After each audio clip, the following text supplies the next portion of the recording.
Rasulullah mewariskan Islam kepada kita itu hanya dua hal. Mewariskan Islam sebagai agama untuk menyempurnakan akhlak manusia. Yang kedua adalah supaya Islam menjadi agama yang bisa merahmati seluruh alam semesta sampai kiamat. Nah, kalau kemudian sebagian orang Islam melakukan aksi terorisme, radikalisme, ekstremisme atas nama Islam, siapa yang suka sama Islam? Nggak ada. Apalagi kayak kemarin ada ceramah misalnya, anjing, babi. Nggak ada, Bu. Oh, sekalian, nggak ada yang akan masuk Islam orang. Ketika Islam dibawakan dengan caci maki seperti itu, orang tidak akan tertarik kepada Islam. Apalagi ibu-ibunya nih. Ibu-ibu sekalian, ada temuan di Amerika, bukan di Amerika, ada temuan di Arab Saudi bahwa belakangan ini orang-orang yang tidak percaya dengan adanya Allah itu justru meledaknya di Arab Saudi, dan terutama kalangan perempuan. Ada Rana Ahmad, Tina Ali Sahnun, Rahaf Al-Kunun, Ajla, Aywa. Ini adalah perempuan-perempuan Saudi yang akhirnya memilih kabur dari Saudi karena tidak percaya dengan adanya Allah, yang disebut dengan ateisme. Ini banyak ini. Nah, mengapa kalangan perempuan di sana itu kemudian tidak percaya kepada adanya Allah? Karena agama di sana dibawakan sebagai sosok yang sangat menakutkan, terutama kalangan perempuan. Misal, kalau suaminya mau kawin lagi, kalau istrinya tidak setuju akan masuk neraka. Sehingga akhirnya banyak perempuan Saudi itu harus mengorbankan perasaannya untuk menerima suaminya nikah lagi atas nama agama. Korban-korban perasaan kalangan perempuan inilah kemudian yang mengubah cara pandang mereka terhadap agama dan juga kepada Allah, bahwa seolah-olah Allah ini diciptakan oleh manusia sebagai alat penakut kepada manusia lainnya. Nah, perkara-perkara seperti inilah kemudian yang menjadi persoalan utama bagi kita, yang sebenarnya Nahdlatul Ulama sudah melewati ini semua. Makanya Bapak Ibu sekalian, nih ada istri saya ya. Saya bawa istri saya. Dia tahu saya anti poligami.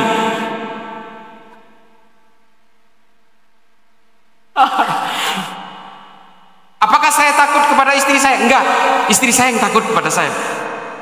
Tapi kalau saya berbuat kesalahan, saya takut kepada istri saya.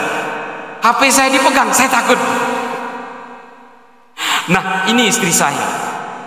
Bagi saya pribadi, mengapa saya menyatakan anti poligami? Buat saya poligami itu mudarat. Kasihan anak-anak saya. Nah, kalau ada bapak-bapak yang setuju dengan poligami dan menganggap itu maslahat, silahkan aja. Rasulullah melakukan poligami, iya.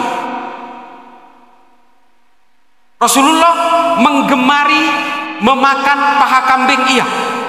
Tapi bagi kita yang hipertensi, Bapak Ibu sekalian, jangan sekali-sekali, itu mudarat. Nah, saya memposisikan poligami seperti itu.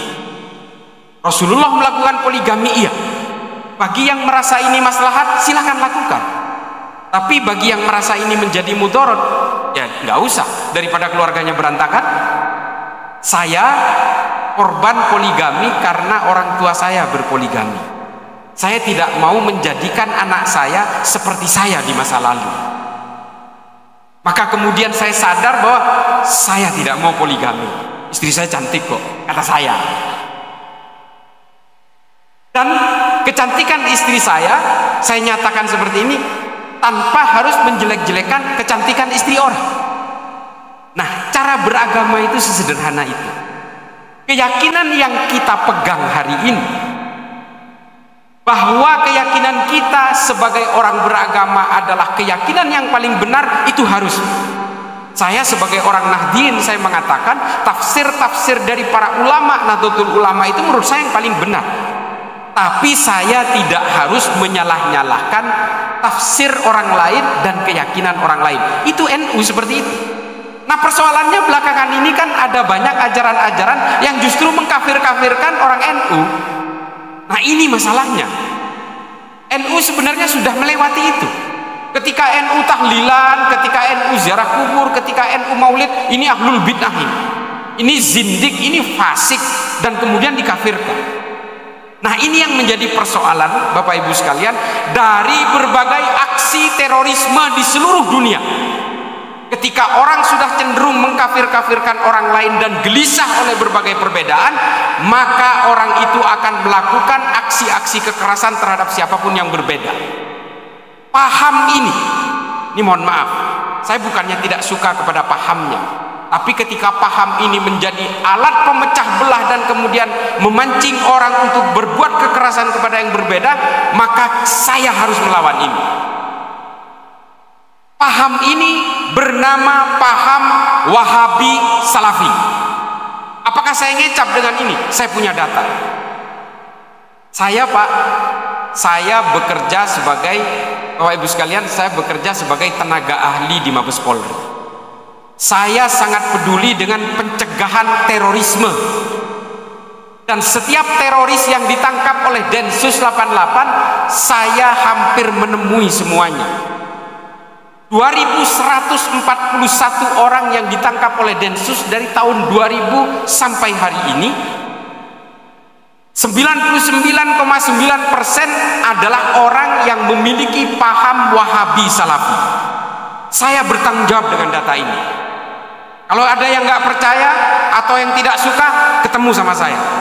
Akan saya ketemukan dengan tahanan-tahanan teroris yang ada di penjara, ngobrol sendiri. Apa paham mereka? Hanya ada 6 yang bukan penganut ini. 4 orang itu adalah kelompok Husain Hasni. Ini anggota FPI, Pak. Dia merakit bom di Condet dan Bekasi karena ingin meledakkan beberapa tempat di berbagai tempat di Jabodetabek karena tidak terima waktu Habib Rizik ditangkap. 4 orang. Yang satu beragama Katolik, namanya Fernando. Dia meledakkan bom di Serpong karena ingin memeras pemilik malnya. Jadi yang diledakkan ini mal, beragama Katolik. Yang satu adalah Johnson Dang Siagian, Protestan. Dia ingin meledakkan kantor polisi karena tidak suka sama polisi. Selebihnya penganut faham Wahabi Salafi. Alhamdulillah tidak secuil pun dari orang Nahdien yang ditangkap oleh Densus 88. Tepuk tangan untuk NU.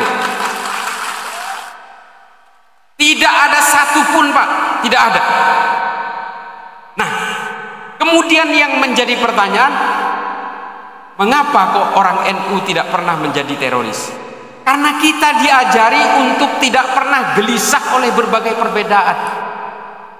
Kita diajari untuk tidak pernah sibuk menghitung dosa orang lain. Tidak pernah. Kita ya hidup begini aja. Di sebelah kita ada orang yang berbeda, ya sudah, kita bertetangga. Kita tidak pernah gelisah oleh berbagai perbedaan yang bahkan NU diajarkan untuk tetap legowo ketika ada orang yang menjelek-jelekan NU. Bahkan pada zaman Soekarno, Bapak Ibu sekalian, orang-orang NU itu justru yang dibantai oleh PKI pada zaman itu.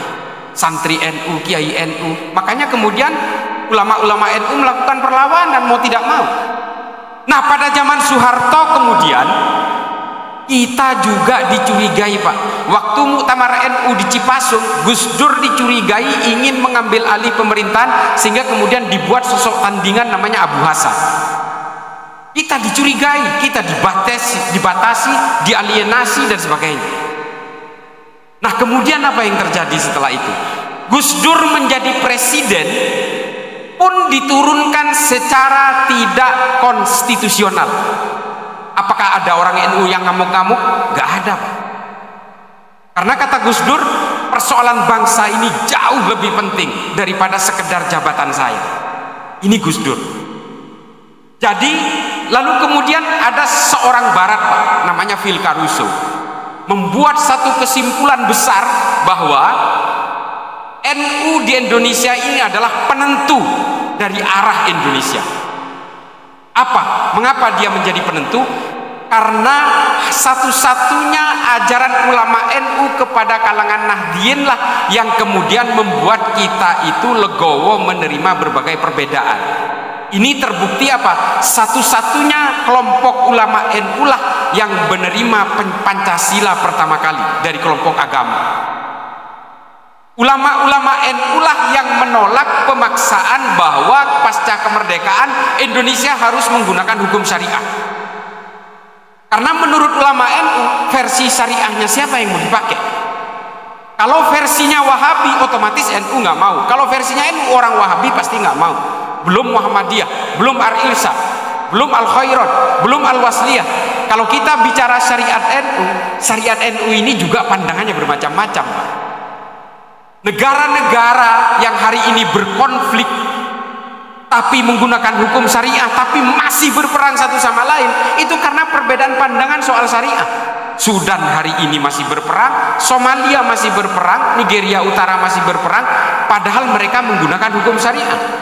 Persoalannya hukum syariahnya yang belum ketemu titik temunya. Makanya perbedaan tafsir di dalam peluk agama ini tidak bisa dihindari. Soal air liur anjing saja Pak, ini mazhab berbeda-beda. Ada yang bilang ini najis mughalladhah, ada yang bilang ini najis mutawassithah. Kalau ini diwujudkan dalam syariah hukum negara, pasti akan berperang satu sama lain hanya gara-gara air liur anjing. Nah, belum kita bicara soal poligami. Poligami ini, ibu-ibu sekalian. Kalau kemudian hukum syariah Islam yang ditegakkan di Indonesia lalu mengatakan poligami sah, ibu-ibu mau berontak nggak? Pasti berontak. Nah, perbedaan-perbedaan ini kemudian diputuskan oleh para ulama bahwa kita tidak boleh menggunakan perspektif syariah sebagai hukum negara. Syariah boleh dianut oleh masing-masing orang atau kelompok, tapi dalam bernegara tetap menggunakan Pancasila. Pancasila inilah yang kemudian menjadi bejana dan menjadi keputusan bersama dari seluruh ulama, baik dari berbagai organisasi keagamaan maupun dari berbagai lintas keimanan dan kalangan nasionalis pada waktu itu. Apakah ini kemudian berdiri sendiri? Wah, ini ngarang sendiri? Enggak. Rasulullah ketika pertama kali menguasai Madinah, apa yang dilakukan oleh Rasulullah pertama kali? Mendamaikan berbagai perbedaan di Madinah untuk kemudian dijadikan satu bejana bersama. Ketika Rasulullah masuk ke Madinah, yang pertama kali dilakukan adalah mendamaikan suku Aus dan suku Khazraj yang sudah bermusuhan ratusan tahun. Sejak dari Yaman. Dari Yaman dua suku ini sudah berperang. Lalu kemudian pindah ke Madinah, tetap berperang satu sama lain. Lalu kemudian oleh Nabi didamaikan. Yang kedua adalah mendamaikan orang-orang Kristen dan orang Yahudi yang sebelumnya selalu berkelahi untuk menjadi pemungut pajak atas nama kerajaan Persia. Didamaikan oleh Nabi. Lalu kemudian yang didamaikan oleh Nabi adalah para penduduk pribumi dan pendatang yang kemudian kita kenal dengan kaum Ansor dan kaum Muhajirin. Nah, ini didamaikan semua oleh Nabi, diikat dalam satu kesepakatan bersama yang bernama Piagam Madinah. Nah, Piagam Madinah inilah kemudian yang mengikat semua manusia di Madinah, dan kemudian Nabi mengatakan kita semua harus menghargai harkat dan martabat semua orang di Madinah tanpa melihat latar belakangnya. Nah, Nabi kemudian menggunakan konsep Piagam Madinah ini untuk apa? Untuk menghargai semua manusia, karena semua manusia apapun agamanya, apapun sukunya, memiliki harga diri yang sama. Jadi kita tidak boleh gelisah oleh perbedaan, Bapak Ibu sekalian.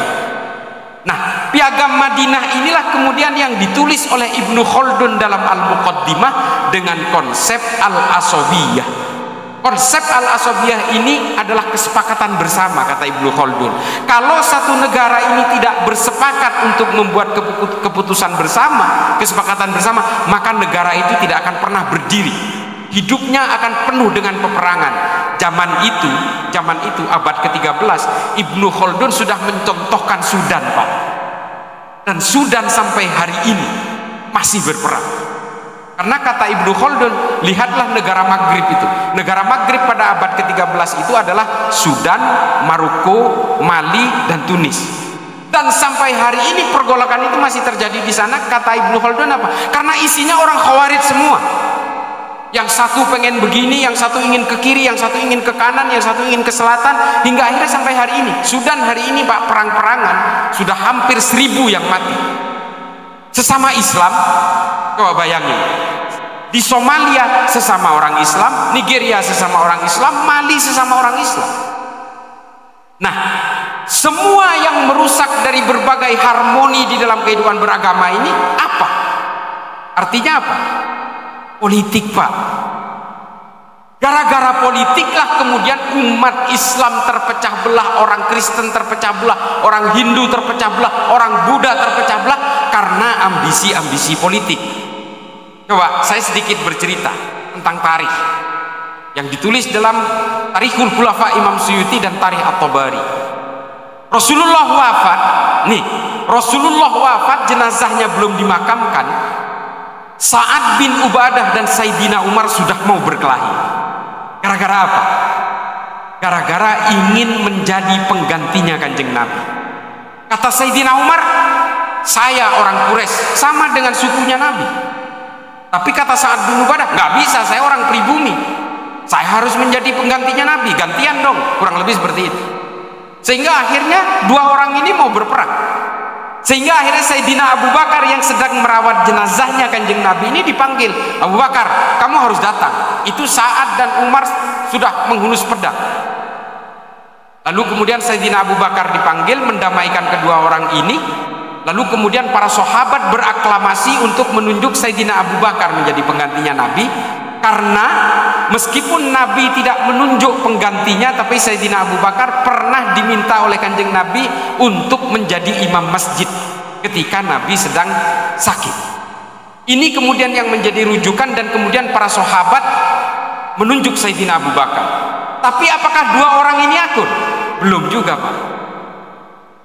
Sa'ad bin Ubadah tidak mau berbaiat kepada kepemimpinan Abu Bakar, Sayyidina Abu Bakar, karena menganggap dia lebih berhak. Sehingga akhirnya Sa'ad bin Ubadah pergi ke Suriah, mengasingkan diri karena tidak mau mengakui kepemimpinan Abu Bakar. Nanti 3 bulan kemudian Sa'ad bin Ubadah wafat karena dipanah oleh 2 panah beracun yang menancap satu di dadanya, satu di dahinya ketika sedang buang air kecil.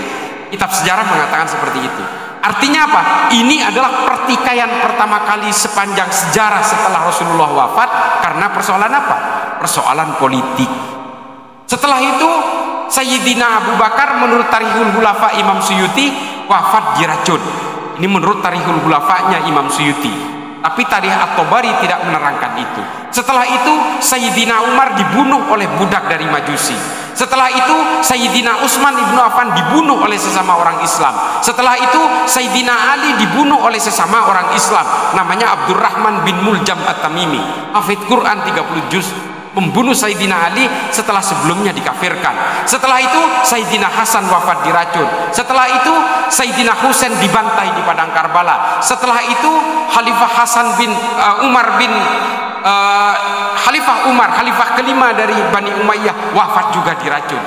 Setelah itu peracunan-peracunan dan pembunuhan sesama orang Islam terjadi karena persoalan apa? Karena persoalan politik. Perang sesama orang Islam, Bapak Ibu sekalian, itu juga terjadi. Perang Jamal, perang Siffin, perang Qurrah, perang Nahrawan, perang Zab. Ini semua terjadi memakan 140.000 sesama orang Islam saling bantai. Gara-gara apa? Gara-gara politik. Makanya kemudian NU memutuskan kita harus melepaskan diri dari pragmatisme dan juga politik praktis. Kembali ke Hitoh 1926, kita lepaskan jubah-jubah politik itu karena politik ini berbahaya kalau sampai kemudian disuntikkan kepada kalangan Nahdien. Nah, 1 abad NU kemarin dibuatlah satu fikih peradaban yang luar biasa, mengumpulkan para ulama ahlu sunnah wal jamaah dari Libanon, dari Mesir, dari Suriah. Dalam 1 abad NU kemarin diputuskan bahwa umat Islam, wabil khusus kalangan Nahdien, harus menolak cita-cita khilafah. Nah, mengapa? kita harus menolak cita-cita khilafah ini. Karena cita-cita khilafah inilah Pak yang meracuni berbagai gerakan-gerakan kekerasan yang mengatasnamakan Islam. Al-Qaeda, ISIS, Boko Haram, Al-Shabaab, Hasan Turabi, Laskar At-Taibah, Jabatun Nusrah, Liwa'ut Tauhid, Gerakan Thailand Selatan, Abu Sayyaf di Filipina, JI, JAD, JAK, JAT, JAS, MMT, MIB, NII, Khilafatul Muslimin, Al-Zaitun, semua punya cita-cita politik. Ini yang kemudian menjadi kerikil dalam sepatu kehidupan kita. Nah, orang-orang Nahdien hari ini sebagai kekuatan terbesar dari seluruh ormas Islam di Indonesia tidak luput dari berbagai penggerusan terhadap keyakinan-keyakinan khilafah ini. Kita sedikit demi sedikit dirayu untuk kembali kepada khilafah. Kenapa? Kita diajak untuk kembali ke khilafah. Ini bikinan barat Pak, supaya orang Islam mundur jauh ke belakang. Mereka pinter Pak, orang barat ini ingin menguasai masa depan dengan memundurkan kita semua ke belakang. Ini tolong dipahami. Kalau kita mau tahu yang membuat Al-Qaeda siapa? Orang barat Pak. Yang membuat ISIS siapa? Orang barat. Dan kemudian gerakan-gerakan khilafah ini disalurkan ke Indonesia, termasuk paham Wahabi Salafi oleh orang barat, dibiayai oleh orang barat, supaya apa? Supaya kita mundur ke belakang ratusan tahun, supaya apa juga? Orang barat menguasai masa depan. Kita dipaksa untuk menggunakan masa lalu sebagai referensi paling ideal. Nah, hari ini kita diracuni, adik-adik kita ini yang masih kuliah, yang masih SMA, berusaha ditarik ke khilafah karena ini memang propagandanya barat. Apakah kita harus menyalahkan orang barat? Mereka memainkan kepentingannya Pak. Kalau mau menyalahkan, salahkan diri kita sendiri yang terlalu mudah dibodoh-bodohi. Oleh karena itu NU pada satu abad kemarin menyatakan kita harus menolak dan kita tidak boleh terjebak di dalam berbagai operasi-operasi propaganda ini. JI, Jamaah Islamiyah Pak, yang sering ditangkap oleh Densus itu punya cita-cita daulah khilafah. Hizbut Tahrir daulah khilafah, Ikhwanul Muslimin daulah khilafah. Mereka nyamar-nyamar Pak. Ustadznya disebar di tengah kita seolah-olah mereka Nahdien, tapi pada akhirnya kita digiring untuk tetap menjayakan khilafah. Saya tidak anti khilafah Pak, khilafah ini bagian dari sejarah Islam, tapi jangan jadikan khilafah ini sebagai cita-cita. Kalau tidak, kita akan terus mundur ke abad pertengahan, sementara masa depan sudah dikuasai oleh orang-orang barat. Meskipun saya bekerja di Mabes Polri, saya tidak akan tabu untuk mengatakan ini supaya apa? Supaya kita betul-betul cerdas menjadi orang Islam. Karena kita semua tahu ini semua fabrikasi semua. Kantor pusatnya Hizbut Tahrir dan Ikhwanul Muslimin itu di London Pak, di Inggris. Dananya juga datang dari Eropa kok. Ini yang harus dipahami. Mereka kemudian menyuarakan demokrasi haram, anti demokrasi, tapi mereka dibina oleh kekuatan-kekuatan demokrasi di barat. Untuk apa sasarannya? Orang Islam Pak. Dan kalau mau bicara Islam di Indonesia, orang-orang NU lah yang paling akan digerus oleh mereka. Belum kekuatan Wahabi, belum Ikhwanul Muslimin yang pura-pura menjadi NU, belum juga orang-orang dari Hizbut Tahrir yang berusaha meracuni adik-adik kita ini supaya kembali ke khilafah. Ini semua propaganda barat yang harus kita lawan. Tugas kita semua, mari cerdaskan generasi-generasi Nahdien ini supaya kita tidak selalu menjadi alat bentur politik, mainan politik dan sebagainya. Seperti Al-Zaitun. Al-Zaitun itu banyak bertanya Pak, ini aliran apa? Menurut saya ini aliran politik. Al-Zaitun ini pernah dipakai oleh Orde Baru untuk mengimbangi berbagai bandul-bandul politik yang terjadi. Makanya yang melindungi mereka ini adalah jenderal-jenderal dan para politisi yang menjadi warisan Orde Baru. Ini yang menjadi penguat mereka. Surat izinnya di Kemenak juga udah mau habis. Kita semua mendesak kepada Kemenak jangan perpanjang. Nggak bener ini. Mereka ini pernah tergabung dalam negara Islam Indonesia yang ingin mengkhianati Pancasila, tapi sekarang mereka bertakiyah pura-pura Pancasilais. Kadang-kadang mereka pura-pura NU, kadang-kadang mendadak Muhammadiyah. Mereka bertakiyah semua. Saya juga ikut mendorong kalau negara dan pemerintah ingin membubarkan Al Zaitun, bubarkan Pak. Kasus-kasus tanah banyak sudah terbukti. Mereka nyerobot tanah-tanah rakyat untuk dijadikan atas nama pondok pesantren. Nanti akan ada yang bersaksi soal itu, mantan pengurus Al Zaitun. Nanti lihat di TV dalam 1 minggu ke depan. Bagaimana kemudian ada beberapa ibu-ibu yang melaporkan kiainya karena dia seringkali dilecehkan secara seksual. Ini saya ungkapkan di sini karena direkam, biar pemerintah tergerak. Negara ini harus hadir Pak. Kalau untuk yang begini-beginian ini, kelompok-kelompok radikal kayak gini, harus ada kehadiran negara. Kita menjaga NU supaya tidak radikal aja sudah setengah mati kok. Nah, ini kemudian yang diperlukan kehadiran negara di situ. Negara nggak hadir, selesai Pak. Kita menjadi negara autopilot. Kita pilotnya nggak ada, tapi pakai komputer aja. Nah, ini yang kemudian saya sayangkan dari negara yang kadang-kadang terlambat hadir. HTI dibubarkan, tapi orang-orangnya dibiarkan leluasa masuk-masuk kemana-mana. Wahabi sudah jelas-jelas menjadi biang terorisme, tapi dibiarkan orangnya itu berceramah di masjid, berceramah di media dan sebagainya. Negara kemana? Saya objektif Pak, meskipun saya bekerja di satu lembaga yang berada di bawah naungan negara, tapi saya juga tidak harus kemudian selalu ikut kepada kemauan negara kalau itu membahayakan buat negara itu sendiri. Saya selalu bersuara soal ini di mana-mana. Mohon maaf kalau tidak ada yang berkenan, tapi saya tidak bisa menyembunyikan isi hati saya.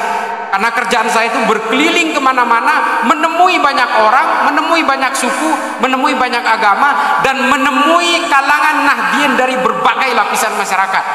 Sampai yang betul-betul mereka itu gajinya Pak sebulan itu cuma 120.000. Sebulan, bagi aja 30 berapa? Coba 40.000. Mereka itu rata-rata ngantongin untuk tabungannya, 80.000-nya buat makan coba. Ini saya temui di berbagai di luar Jawa Pak. Kesian, tapi mereka tetap bangga menjadi Nahdien. Bendera NU berkibar-kibar Pak di rumahnya. Pecinya ini NU udah memerah. Mungkin udah tahunan umurnya. Makanya saya kalau menemui orang-orang Nahdien seperti ini, Masya Allah, ini perjuangannya luar biasa. Hanya karena apa? Hanya ingin memegang teguh warisan para ulama NU. Makanya kemudian kalau saya ada Habib menggunakan oknum Habibnya mencaci maki ulama NU dan juga mencaci maki kalangan Nahdien, saya terus terang nggak mau cium tangan kepada dia, meskipun dia Habib.